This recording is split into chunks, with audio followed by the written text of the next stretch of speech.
Malaya and Malaysia's road to independence.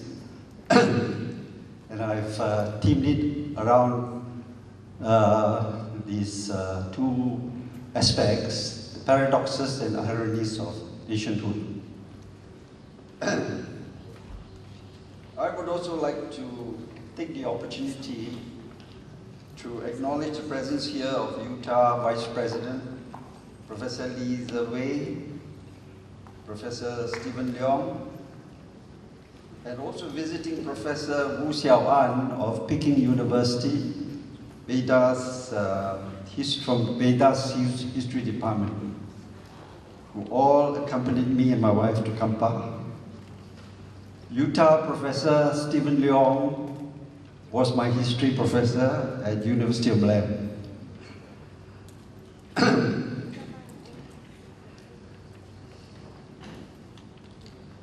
Ladies and gentlemen, my lecture topic today on the paradoxes and ironies of nationhood in Malaya's journey to independence is related to nation building and nationhood, a topic that I have been working on for about 20 years, initially with the eminent and distinguished Professor Wang Gangwu of the National University of Singapore. Professor Wang conceived a project for a series of books on nation building in ASEAN countries, written by historians, as most studies on nation building were done by political scientists and sociologists. So he initiated a project in which 4 ASEAN historians would each write a book on the nation building of their respective country. I was chosen to write on Malaysia, while the other 3 historians wrote on their respective countries, Singapore, Indonesia, and Thailand. The books on Malaysia, Singapore, and Indonesia have been completed and published, but the work on Thailand has yet to be completed. As we approach and celebrate the 57th anniversary of Malaya's Merdeka Day on 31st August this year, it may be appropriate to look back on the important efforts and developments that our leaders have made in nation building and the turning points in history in which they were involved. Just leave it at the irony. There have been successes and failures, twists and turns, ups and downs, and consequently a lot of paradoxes and ironies in Malaysia's recent post-war history of nation building up to independence and in the period thereafter. Historians have always been interested in paradoxes and ironies, figures of speech, but they derive from them a deeper insight, perception, and meaning of human life and experience, especially of noble ideas, personal sacrifice, humanity, of great individual leadership, and a meaningful vision of historical truth. Now, for the sake of students here, I will briefly define and explain the meaning of the terms paradox and irony. According to Chambers' dictionary, a paradox is that contradiction which is apparently absurd or maybe really true. It is an absurd, self-contradictory situation. It is different from a mere contradiction. In Chinese, a mere contradiction is maodun. Now, what is irony? It is a critical perception arising from a realization or situation, like in a tragedy, in which the significance of an event, truth, or tragedy is unperceived at the time by the person or persons involved, or due to his own or her own oversight the person is mocked by fate, the facts or situation. Let me refer back to the quotation that I made at the beginning of the talk. Could you refer back to the beginning? At the bottom there is a quote from Shakespeare's play, Julius Caesar. A line that reads, "The fault, dear Brutus, is not in our stars, but in ourselves."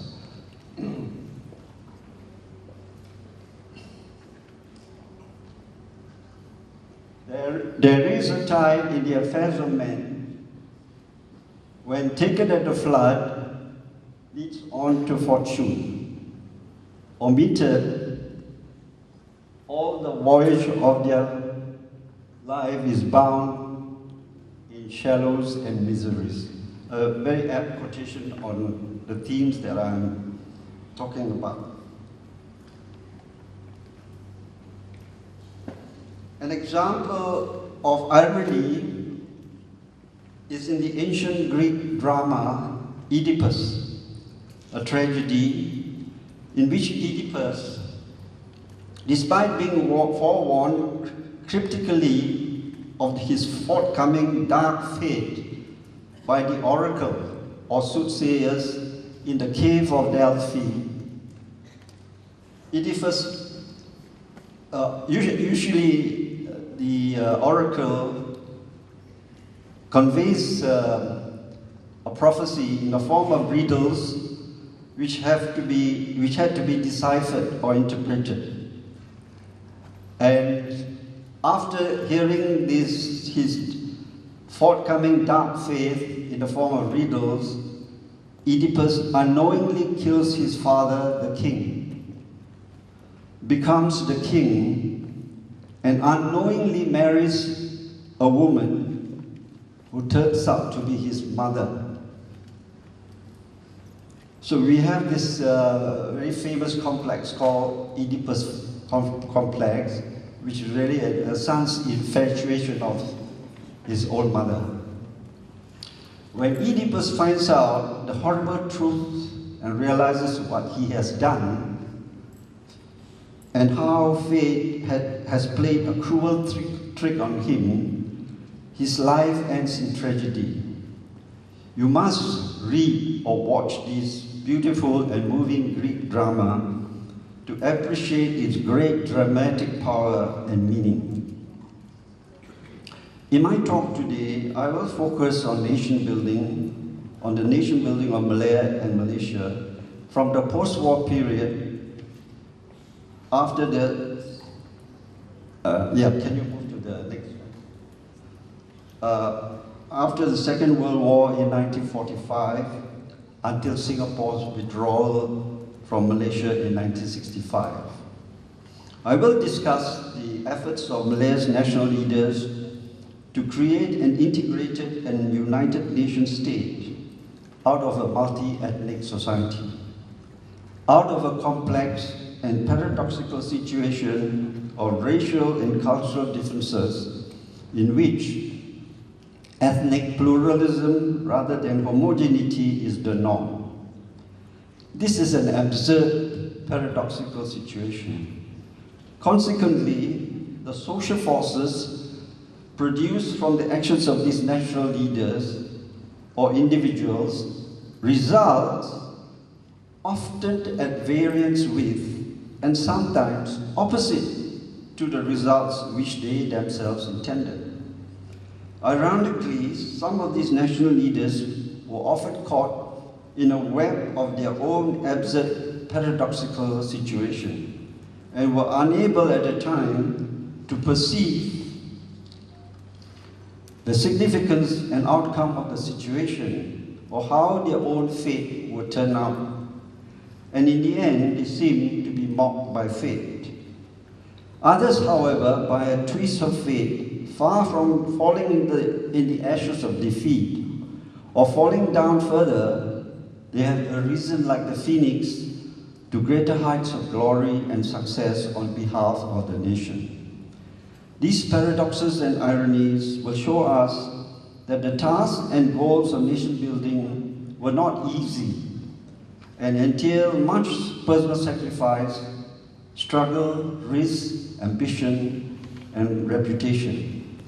It is well and proper of us to remember the successes or failures of these national leaders on the road to Malaya's independence and thereafter. Ladies and gentlemen, the goal of an integrated and united nation state remains imaginary, elusive. Every effort by the leaders to unite, integrate, or assimilate the different communities into a new and imagined national state meets or arouses antagonisms and highlight ethnic sentiments because most ethnic communities wish to remain separate and autonomous to preserve their own racial identity, religion, and culture. This is why it is an absurd or self-contradictory situation.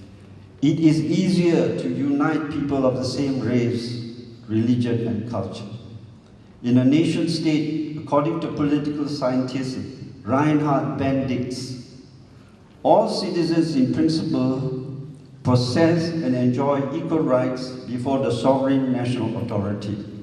But he notes that citizenship may be exclusively and inclusively defined. And paradoxically, this is what has happened in Malaysia. In surveying the development of nation building and nationhood in Malaya and Malaysia, I shall focus on how the national leaders of Malaya and Singapore, in implementing the citizenship terms, had acted and developed their concept of nationhood and the nation state, and their efforts and struggles at nation building. In my survey of the role of the national leaders, I will refer not only to the first 4 prime ministers of Malaya and Malaysia, but also to other national leaders such as Dato' On Jaafar, Tun Tan Cheng Lock, Dr. Burhanuddin Al-Helmi, Ishak Haji Mohamad, Chin Peng, the Communist Party of Malaya leader, and also Lee Kuan Yew, the former Prime Minister of Singapore, who brought Singapore into Malaysia between 1963 and 1965.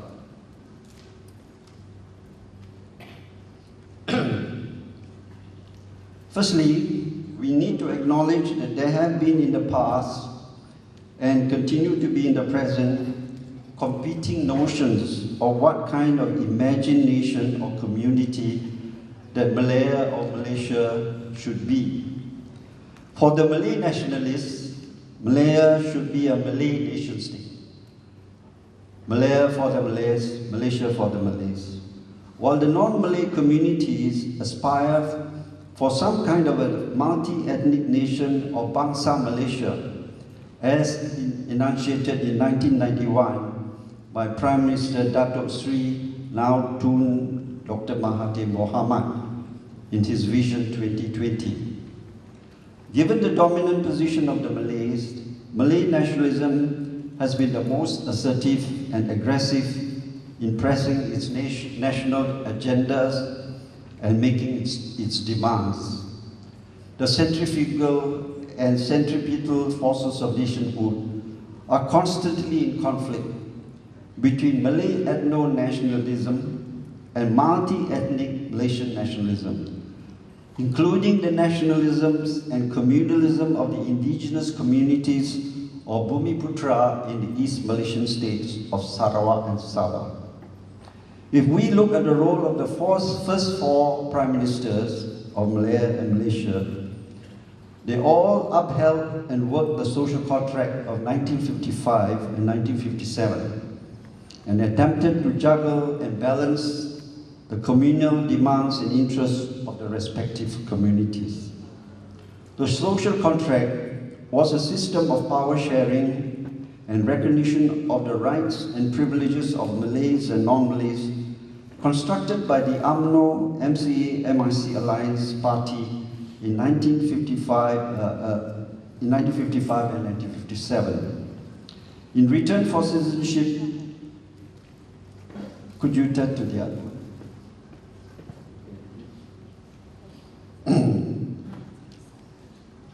in return for citizenship and rights of freedom of speech, freedom to use their language and practice their own religion and culture, the non-Malays recognized the special position of the Malays, special Malay privileges and rights, Malay as a national language, Islam as the official religion, and the sultans as constitutional monarchs.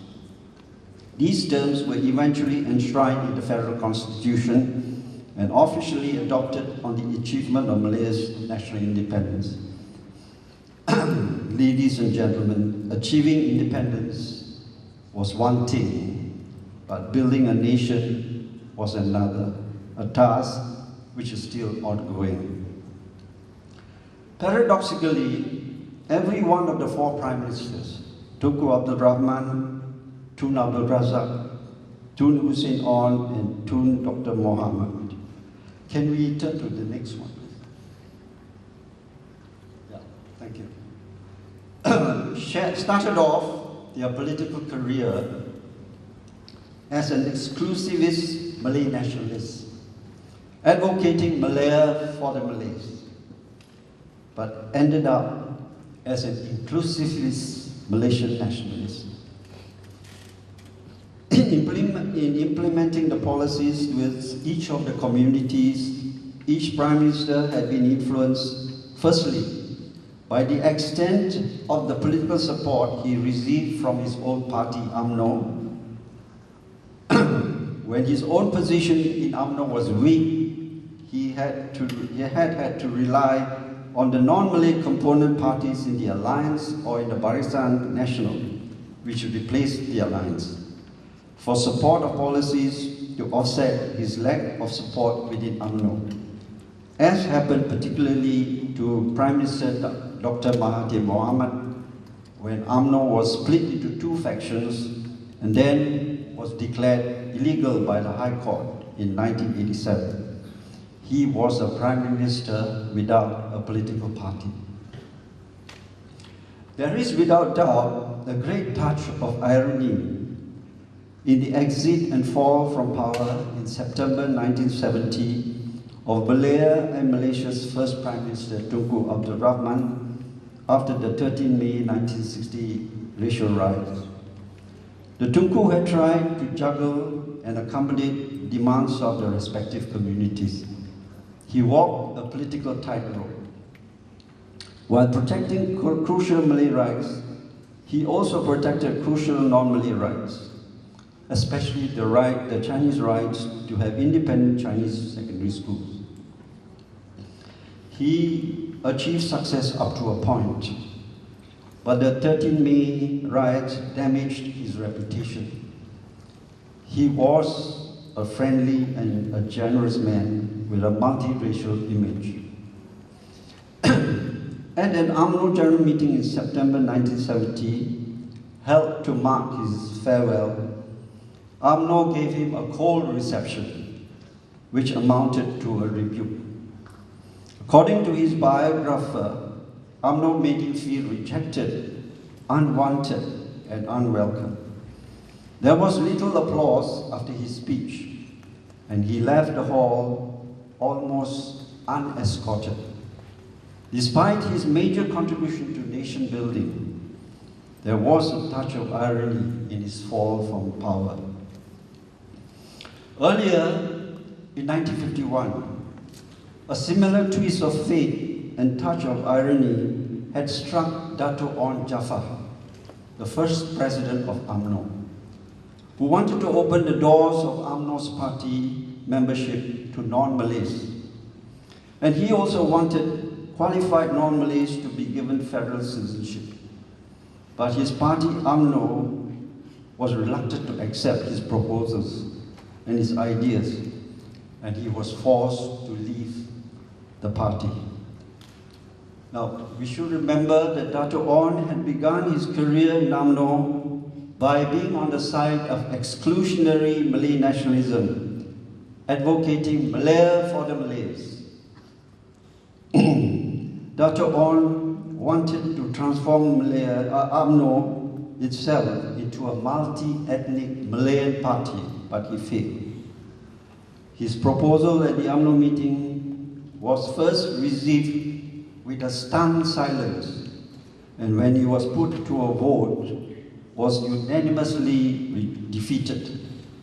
Thereupon, Dato' On decided not to take up the post of president on the grounds that UMNO refused to listen to him and be led by him, although he was again nominated for re-election as president. He had transformed himself from an exclusivist Malay nationalist to an inclusive Malay nationalist. His departure from politics marked his eventual decline in politics. Yet, who could have predicted his fate in 1946-1948, when he was at the height of his political success, fame, and popularity? Dato' On was a hero and darling of the Malays, courted by the Malay public, the Malay rulers, and even by the British officials.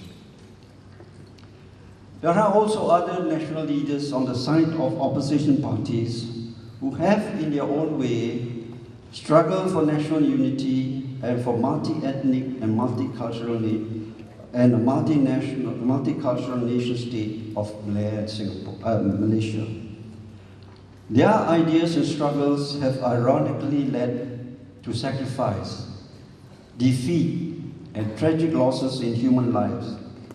And yet, looking at it objectively, it would be improper not to recognize and acknowledge their ideas, efforts, and struggles. Let me just pause a while.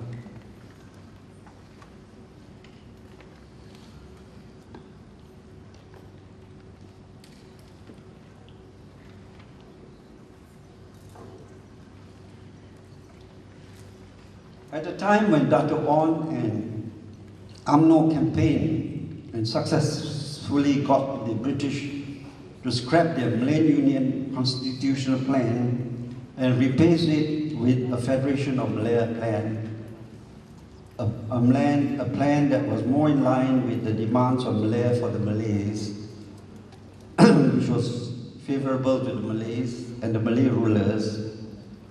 The opposition multiracial coalition of political parties, known as the AMCGA Putra, had campaigned for a multiracial nation state, but their constitutional plan was rejected by the British government, the Malay rulers, and the UMNO party.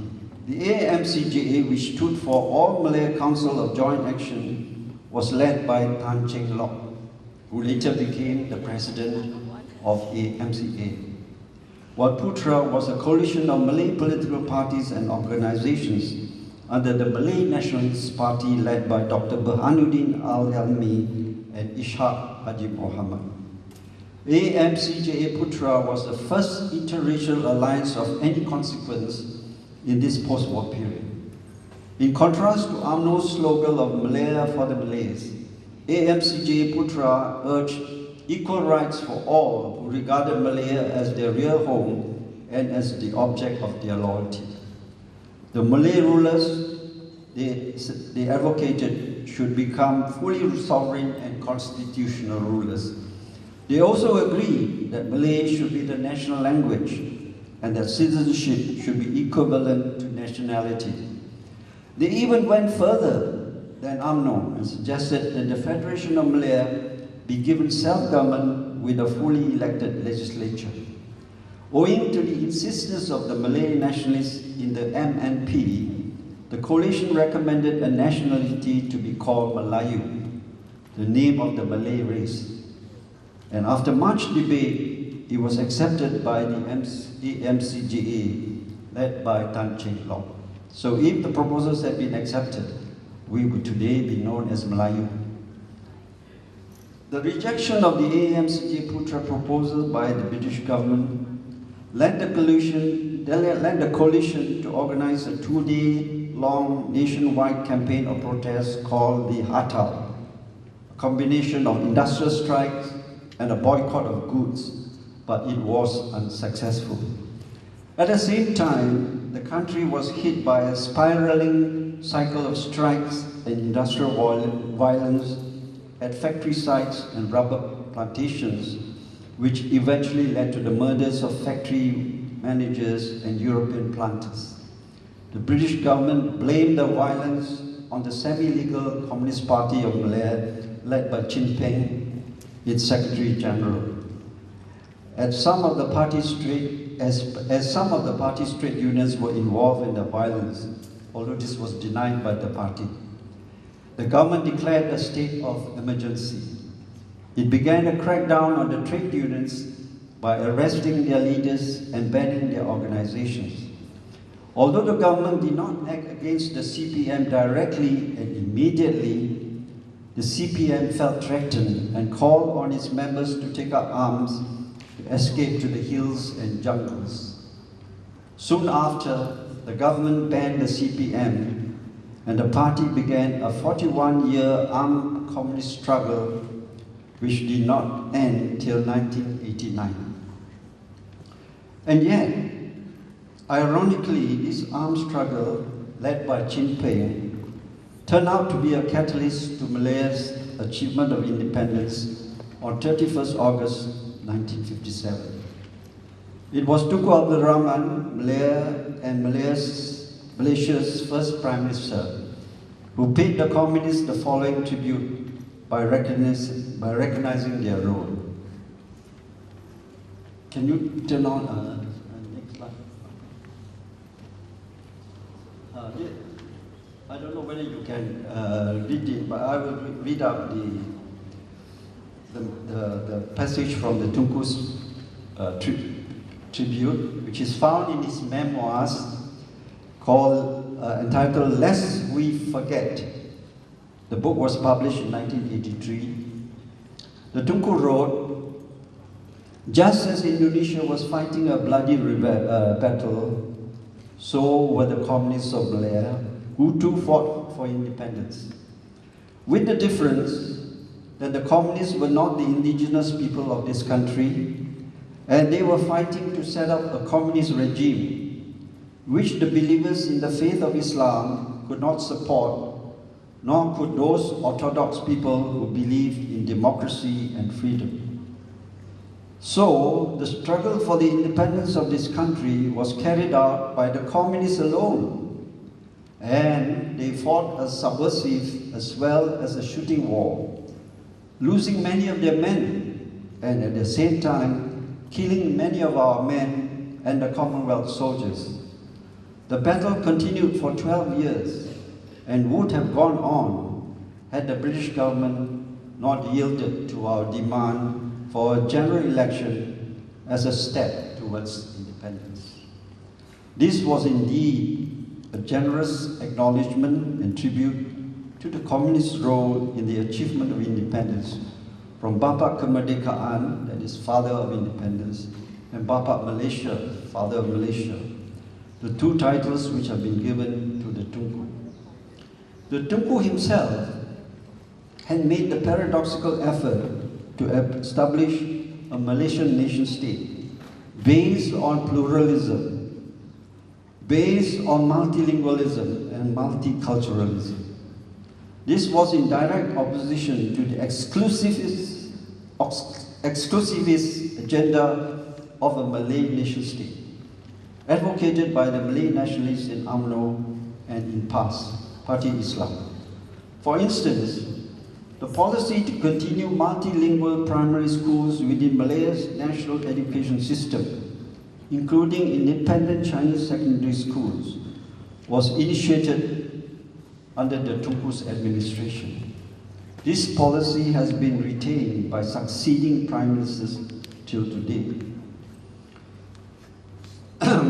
In this regard, we should also recognize the role of Tan Cheng Lock, who played an important role in influencing the Tunku in adopting multilingual schools, especially the Chinese independent schools. With regard to Tan Cheng Lock himself, he was also a paradox. As president of the MCA, Malayan Chinese Association, he was unable to speak or write Chinese, or even his own native dialect, Hokkien. He was a Pranakan Baba. Yet he fought hard to preserve Chinese culture and Chinese language and Chinese schools. In his home, in his family home, he practiced ancestor worship. He would hang Chinese scrolls, banners, and lanterns, and celebrate Chinese New Year. In this regard, Tan Cheng Lock falls into a category of Chineseness, which is being studied by Professor Wu Xiaowan from Beida University. He's present here today, and Professor Tan Chi Bing of University of Hong Kong.